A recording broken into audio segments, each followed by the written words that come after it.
Welcome to Rashmi's रसोई। उपवासाला नेहमी साबुदाणा वडा, साबुदाणा खिचडी, राजगिऱ्याची पुरी खाऊन कंटाळा येतो। कधी कधी असं वाटतं अगदी साधं सोपं आपल्याला काहीतरी खावंसं। म्हणून आज मी खास नवरात्री स्पेशल असा तुम्हाला उपवासाच्या ढोकळ्याची रेसिपी दाखवणार आहे। त्यासाठी हा व्हिडिओ तुम्ही शेवटपर्यंत बघा आणि माझ्या चॅनलला लाईक, शेअर अँड सबस्क्राइब करा।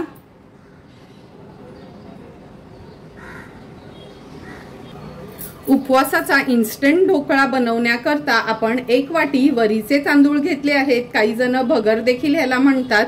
पाव वाटी साबुदाणे वापरणार आहोत, 1 वाटी दही, पाव वाटी पाणी, 1 मोठा चमचा भरून तेल वापरणार आहोत, 1 मोठा चमचा आलं आणि मिरचीचा क्रश किंवा पेस्ट वापरू शकता, 1 लिंबाचा रस, चवीप्रमाणे मीठ आणि 1 इनोचं पॅकेट आपण यूज करणार आहोत।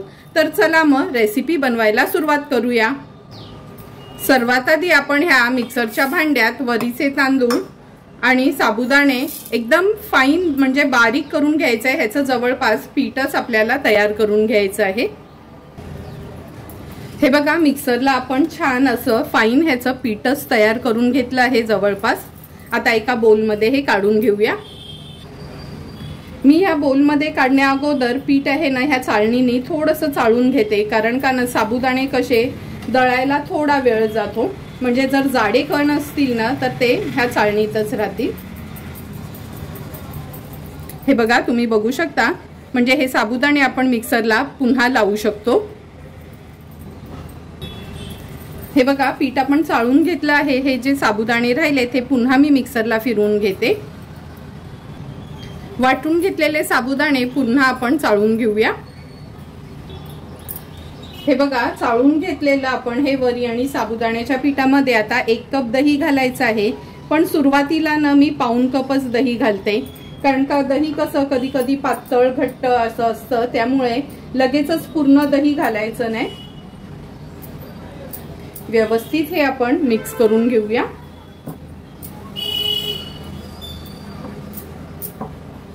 हे बघा मिक्स केल्यावर आपल्याला कळतं हे थोडं कोरडंच आहे। आता ह्याच्यामध्ये उरलेलं सर्व दही मी ऍड करते। पुन्हा एकदा व्यवस्थित मिक्स करून घेऊया।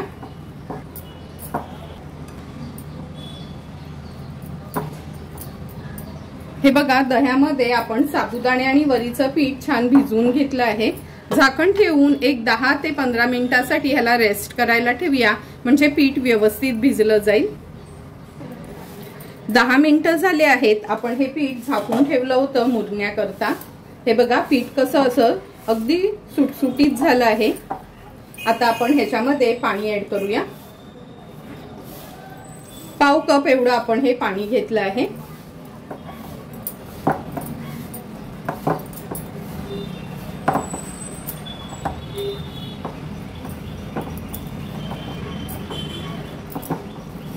आता ह्याच्यात मी चवीप्रमाणे मीठ ऍड करते।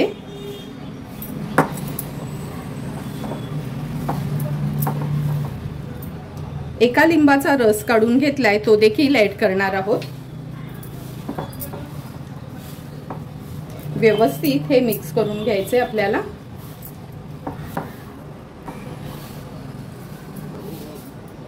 आता ह्याच्यामध्ये 1 मोठा चमचा भरून आपण तेल घेतलं आहे, तेल देखील ऍड करून घेऊया।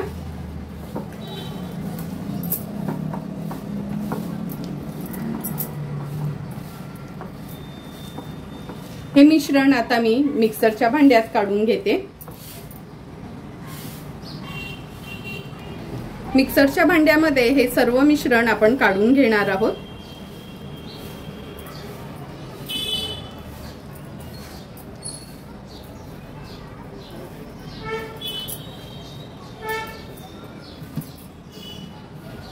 आता हे मी फिरवून घेते मिक्सरला थोडं। हे बघा मिक्सरला आपण हे मिश्रण छान असं फिरवून घेतलं आहे। आता एका बोलमध्ये काढून घेऊया। तुम्ही बघितलं असेल मिक्सरला मिश्रण घालताना कसं घट्ट वाटत होतं, पण आता फिरवून घेतल्यावर अगदी व्यवस्थित झालं आहे।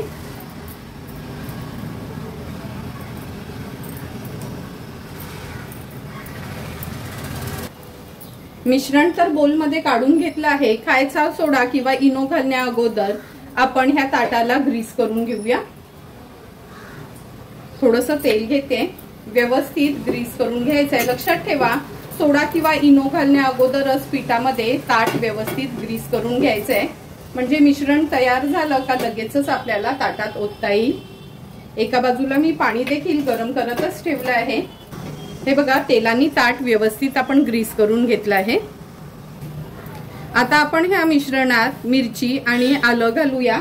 चमचाभरच मिरची आणि आल्याचा मी क्रश किंवा तुम्ही पेस्ट पण घालू शकता। व्यवस्थित मिक्स करून घ्यायचे। मिक्स करून झालं की ह्याच्यामध्ये 1 सॅशे आपण हा इनोचा घेतला आहे।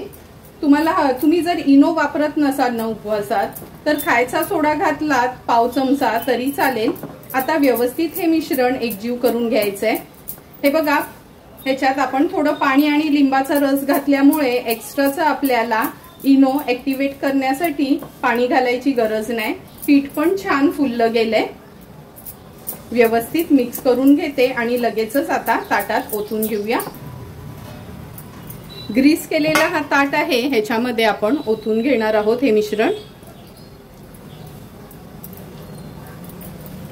हे ढोकळे आहेत ना उपवासाचे, मी खूप असे जाड, म्हणजे आपण नायलॉन ढोकळा कसा करतो तसे खूप असे ना जाड नाही करत, कारण का हे खायला असे थोडे असे पातळ असे असले ना का सुंदर लागतात।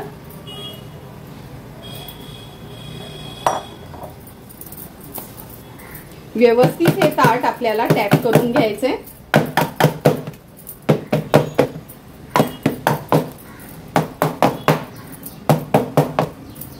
आता लगेचच हा ढोकळा वाफण्याकरता ठेवूया।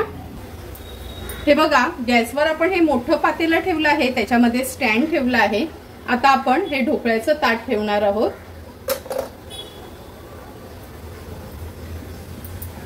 झाकण ठेवूया आणि एक 15 ते 20 मिनिटांसाठी हाय फ्लेमवर हा ढोकळा आपल्याला वाफवून घ्यायचा आहे। 15 मिनिटं झाली आहेत, आपण हे ढोकळ्यावरचं झाकण काढून घेऊया।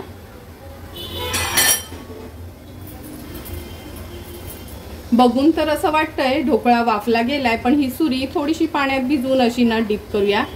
हे बघा, थोडासा ढोकळा मला इथे सुरीला चिकटल्यासारखा वाटतोय। आता आणखीन 5 मिनिटांसाठी आपण हा ढोकळा वाफवून घेणार आहोत। पुन्हा मी ह्याच्यावर झाकण ठेवते आणि हाय फ्लेमवरच 5 मिनिटांकरता वाफ काढून घेऊया। आणखीन 5 मिनिटं झालेत, आपण झाकण काढून बघूया। आता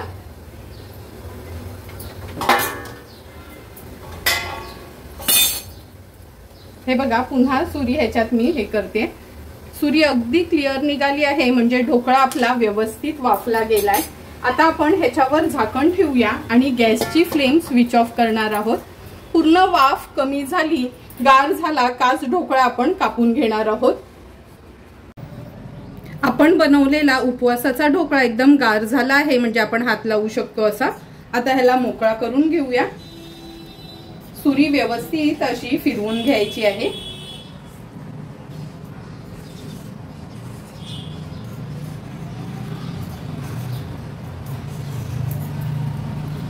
नंतर लहान मोठे आपल्याला हवे तसे ह्याचे पीसेस आपण कट करून घेऊया।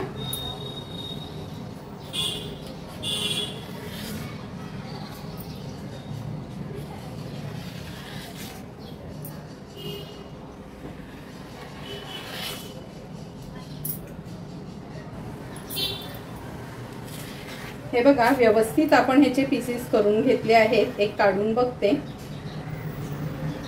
अगदी इझिली हा ढोकळा निघतोय, थोडाही चिटकत नाही, काय नाही। आता आपण ह्याला फोडणी देणार आहोत। फोडणीसाठी ना मी कढीपत्त्याची पानं, मिरची आणि जिरं घेतलं आहे।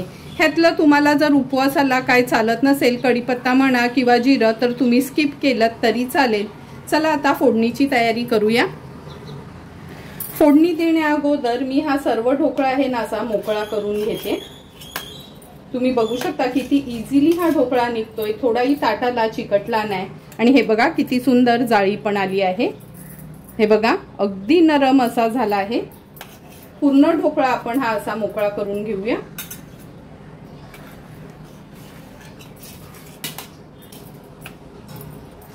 पूर्ण ढोकळा आपण असा मोकळा करून घेतला आहे।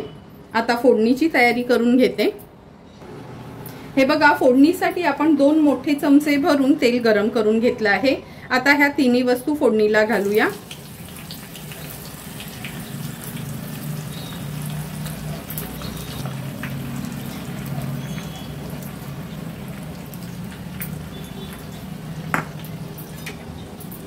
तुम्ही बघू शकता फोडणीची वाफ पण आता थोडी कमी झाली आहे। आता ह्या स्टेजला आपण फोडणीमध्ये लिंबाचा रस घालणार आहोत। नंतर एक मोठा चमचा भरून साखर ऍड केली आहे। ही फोडणी व्यवस्थित आता मिक्स करून घेऊया। साखर ह्या फोडणीमध्ये छान मेल्ट करून घ्यायचं आहे, म्हणजे आपला ढोकळा छान आंबट, तिखट, गोड असा लागतो।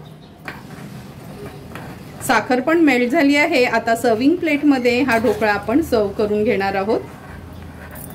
सुंदर असा तयार झालेला आपला हा उपवासाचा वरईच्या तांदळाचा आणि साबुदाण्याचा ढोकळा आपण ह्या सर्विंग प्लेट मध्ये सर्व करून घेतोय। हे बघा, बघून अजिबातच वाटत नाही का हा आपण उपवासाचा ढोकळा बनवला आहे। तुम्ही बघू शकता अगदी सॉफ्ट असा हा ढोकळा झाला आहे। आणि जर तुम्ही इनो खात नसाल ना मगाशी सांगितल्याप्रमाणे, तर तुम्ही खायचा सोडा देखील वापरू शकता। तुम्हाला पण जर मी बनवलेली ही उपवासाच्या इन्स्टंट ढोकळ्याची रेसिपी आवडली असेल तर तुम्ही पण नक्की माझ्या पद्धतीने एकदा तरी आता ह्या नवरात्रामध्ये उपवासाचा ढोकळा घरी ट्राय करा आणि मला कमेंट करून सांगा की तुम्ही बनवलेला हा उपवासाचा ढोकळा कसा झालाय ते। जर तुम्हाला मी बनवलेल्या ह्या उपवासाच्या ढोकळ्याचा व्हिडिओ आवडला असेल तर नक्की तुम्ही माझ्या चॅनलला लाईक, शेअर आणि सबस्क्राइब करा। Thank you for watching my video.